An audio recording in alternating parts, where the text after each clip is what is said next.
চন্দ্রজয়ের সাফল্য স্মরণে আগরতলায় পালিত জাতীয় মহাকাশ দিবস। বিজ্ঞান চর্চায় তরুণ প্রজন্মকে এগিয়ে আসার বার্তা।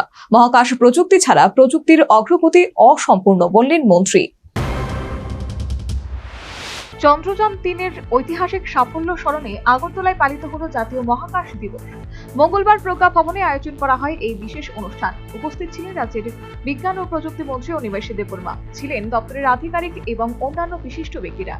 2023 সালের 23 অগস্ট চাঁদের দক্ষিণ মেরু অঞ্চলে সফল অবতরণ করে চন্দ্রযান-3। ল্যান্ডার বিক্রমের সেই সফল অবতরণ বিশ্বমঞ্চে ভারতের মর্যাদা আরও বাড়িয়ে দেয়। চাঁদের দক্ষিণ মেরু অঞ্চলে পৌঁছানো প্রথম দেশ হিসেবে ইতিহাস গড়ে ভারত। এই ঐতিহাসিক সাফল্যকে স্মরণ করতেই 23 অগস্ট জাতীয় মহাকাশ দিবস পালন করা হয়।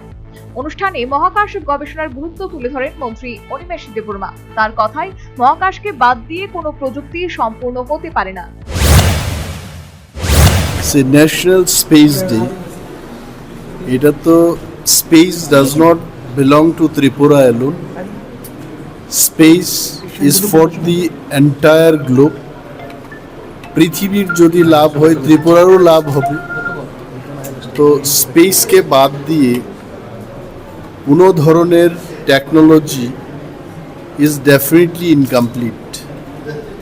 যে প্রশ্নটা উঠে আসছে আজকে, যে স্পেস ডে বা এই স্পেস টেকনোলজি ত্রিপুরার ক্ষেত্রে কত গুরুত্বপূর্ণ।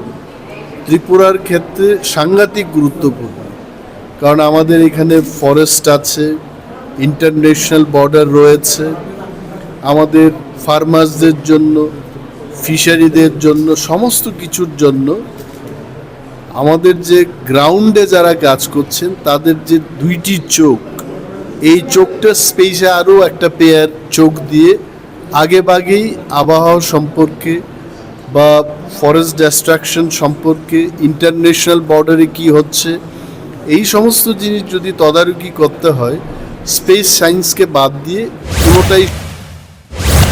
দেশের ভবিষ্যৎ উন্নয়নে মহাকাশ প্রযুক্তির ভূমিকা অত্যন্ত গুরুত্বপূর্ণ। তরুণ প্রজন্মকে বিজ্ঞান ও প্রযুক্তির প্রতি আগ্রহী করার বার্তাও দেন তিনি।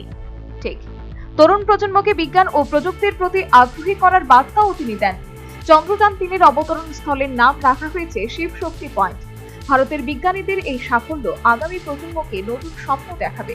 মহাকাশ গবেষণায় দেশকে আরো এগিয়ে নিয়ে যাওয়ার প্রত্যয় উঠে আসে অনুষ্ঠানে।